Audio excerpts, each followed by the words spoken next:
Whew, I had to put on shades because the future of this show is quite bright, honey. Quite bright. Alright, so boom. There's a new show in town called Lovecraft County. Lovecraft County on HBO. And you know what? I'm gonna get into it because I put up a poster of this show on my Instagram because it looked interesting. I didn't actually look at the trailer or anything. I actually didn't even hear about it until another friend put up the poster. And I'm like, oh, the poster captured me. It looked interesting, so I just reposted it. Legit. Maybe 10 people in my DMs. Oh, did you watch the show? Did you watch the show? Did you watch the show? No, I didn't, but now I'm going to. Everybody was telling me the show is fire. So I'm like, all right, if the show is that good, let me get into it. If it's that good, let me do a little review. And if it's, if it's popping, maybe I'll do a weekly review on each episode. Who knows? So this is what we're here to do. We're here to talk about this show, Lovecraft County on HBO. But before we get into it and I give you my review, make sure to, come on, like, yes, comment, subscribe, what else, and share. All right. You heard the people in the back, like, comment, subscribe, and share. And yeah, we're gonna get in. Okay, so Lovecraft County. I absolutely think this show, first of all, warning. Oh, spoiler alert. So if you haven't watched the first episode yet, maybe you don't want to watch this review. Watch this review after you watch the episode. So stop right now, pause it, go watch the episode on HBO, and then run it right back, and then let's discuss. Okay, let's discuss. So this is a sci-fi / thriller / drama. Executive producer Jordan Peele. So when I saw Jordan Peele's name on this, I'm like, this show has to be a banger because Jordan Peele, when he puts out, he puts out. And when I saw Jordan Peele, I'm like, okay, Jordan Peele is also synonymous with thriller. So I'm like, this show has to be a thriller. But then I thought, I'm like, okay, but look, it looks like it's set in like the 1940s, 1930s. This is really intriguing. And I absolutely love it. Now, what I love about this show is this is it's a brand new storyline. This is not a regurgitated storyline. This is something brand new, well, from I've seen before. It looks like they just took bits and pieces from different genres, different stories, piled it all together, and you got this mashup of sci-fi, thriller, drama, racism, Jim Crow, car chases, everything in one. So let's try to get into this a bit. So let me tell you a little bit what this first episode is about, because I think only episode 1 is out right now. So basically, we kind of introduced to the 3 main characters. We have the main character Tick, who's played by Jonathan Mayers. He's basically on a search to find his father, whose father has gone missing somewhere. Father, where art thou? He's gone to find his father, and he's kind of doing a little Scooby-Doo type of mystery hunt type of thing. Because he's like into like the Wi-Fi. Why do I keep saying Wi-Fi? What's wrong with you, girl? He's into the sci-fi type of thing, the mystery, the vampire, whatever, him and his uncle. So he is on a quest to find his father. He recruits his Uncle George, who is played by Courtney B. Vance. And then in the midst of them, I guess, gathering themselves to go on this venture, Tick runs into his childhood friend, Lolita, who is played by Journey Smollett. I hope I'm pronouncing her name correctly. So the 3 of them go off on an adventure. I'm gonna try to do this quick. I don't want to, spend so much time on this review. But basically, the 3 of them go off on this adventure to find their father. They're going to a place I believe called Lovecraft County, because when they were doing their little findings, their research, they realized that Tick's ancestors or something came from a place called Arden. Ardennes, which is in Lovecraft County. Now the interesting thing about the name Lovecraft County, because I did my little Google research on this and where the name came from. Lovecraft, it actually came from an author that lived in like the 1910s, 1920s by the name of H.P. Lovecraft. And he was very infamous for being a racist ass. It's very interesting that they named this video or this show after this racist author, H.P. Lovecraft. So, but it's very fitting because in the show we see a lot of elements of racism because, like I said, it's set in the Jim Crow era. It's futuristic and yet historical. It's a beautiful blend because you have them set in the Jim Crow era, but they're talking about like Draculas and monsters and all these different things and the mystical world, which we normally correlate with futuristic type of films, but they merge it together with this drama Jim Crow setting, which makes it's like perfect. Not only that, they're giving us everything in the first episode. They're giving us everything. So they give us drama.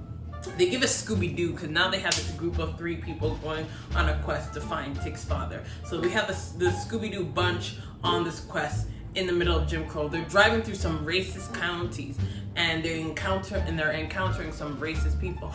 And while they're doing that though, they also implement like historical speeches. Like there was a little montage that happened where you heard the voiceover of James Baldwin that I believe he did in like 1965.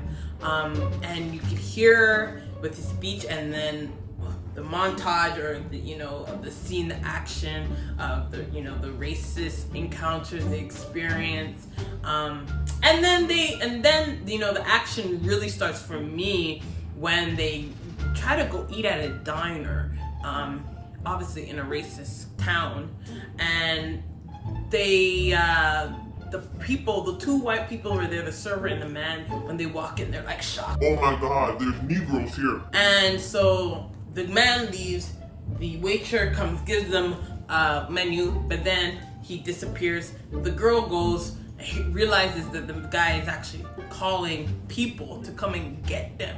And then tutus, we hear her say, "Start the car!"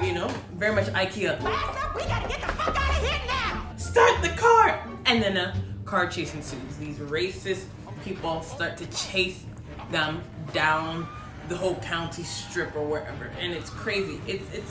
It's a real car chase. When we see in the action film, it's a car chase, but it's in the south. It's in the south or wherever it is.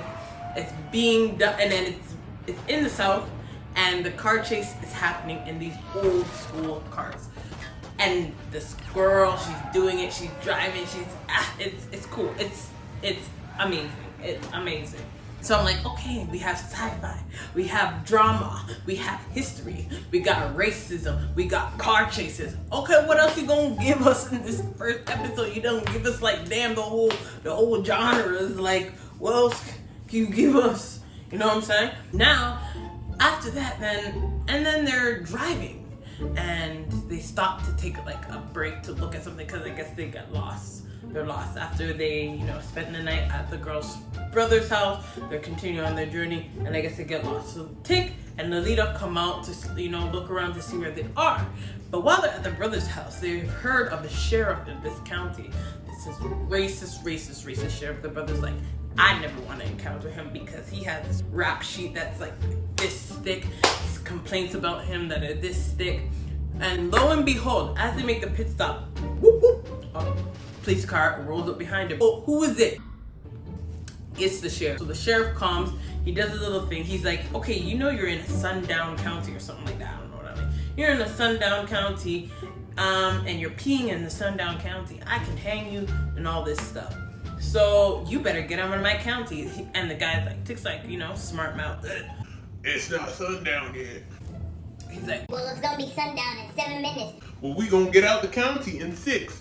And then now this really intense scene happens now where they have to get out of the county in 6 minutes or else the cop is gonna pull them over and have his way with them. He said he would hang them if they're still caught in his county. So, but they can't speed because he says if you speed, then I'm gonna pull you over for speeding. So now we have this real intense like scene of them driving with the police car right behind them, because obviously he's watching to catch them to see if they actually make it out of the county and to see if they actually speed. So they're driving and they're like, oh God, we have 5 minutes to get out of the county. And they're like, oh my gosh, how much closer to the county line? Whew, my heart was racing during this time. It was racing. Anyway, I don't want to give away too much. I don't want to give it away, but I did say spoiler alert, right? So my heart's racing. Oh my God, I think I'm gonna make it. And then obviously the cop, he comes, he tries to ram into their car, does all this thing, blah, blah, blah. Okay, lo and behold, they make it finally. Okay, I can breathe. I can breathe now. But then they get stopped by some more cops right outside the county line. Cops then take them to the forest. The cops are ready to have their way with them, execute them in the forest. For what? Because they're black. No other reason but because they're black, and they're black in the wrong place. So they take them to the in the middle of the forest, about to execute them, and then lo and behold, bring in the monsters! Monsters show up, appear. These night crawlers that come and start attacking everything. tearing people in from carrying up the cops. Obviously, the black folks get away. They're running. They see a cabin in the woods. How did this cabin end up? Anyways, cabin in the woods. They get into the cabin in the woods. And the sheriff and another cop get into the cabin in the woods as well. Sheriff got bitten up. Lo and behold, sheriff turns into a vampire. All this rape, all this thing is happening. There's just so much is going on. Even though it's so much going on, it's still so intense. Like my eyes were glued. If you know me, you know I kind of have a short attention span. But I can't really, you know, a show has to be really good for me to be like glued. And I was glued. Anyways, the night pursues. They survive the night, and then they make it to their destination or a place. Yeah, I believe it's their destination or their next stop where they were going. There's this big like mansion in the middle of nowhere. They make it there, and then as they're about to knock, a white man opens the door. He's well dressed, well put together, and he's just like, "We've been waiting for you." And then the episode ends. Ah! I'm hooked. Okay, hooked. What's gonna happen next? Who knows? Tune in next time on HBO. Honestly, this show, Lovecraft County. I definitely give this episode. This is the first episode. I'm definitely gonna give it a 10 out of 10 right now because this is something I've never seen before. New storyline, high production value. Like the episode was a movie in itself. It reminded me very much of like a Korean drama, because if you ever watch Korean dramas, each episode is legit like a movie. I'm enthralled. I can't wait till the next episode comes out. I want to see what's gonna happen. You get your drama for all those that love drama. You get your sci-fi. You get your thriller. You get your history. You get your black history. You get it all. You get it all in this show. And so guys, let's continue on. Let's show our support for this type of content. Black-led, Black stars content, Black executive producer. Let's continue to support. I'm excited for episode 2 when it comes out, and I think I'll do another review of episode 2 and see how, if you guys are vibing with this one. But let me know what you guys thought. If you watched it, let me know what you thought. Give it a rating. Give it your own rating. What do you rate this episode? 10 out of 10. Will you continue to watch it, or are you turned off? Are you not feeling it? Or is this something that you like? Will you continue to watch it? Will you recommend it? Let me know. Let me know. And I will see y'all on my next video.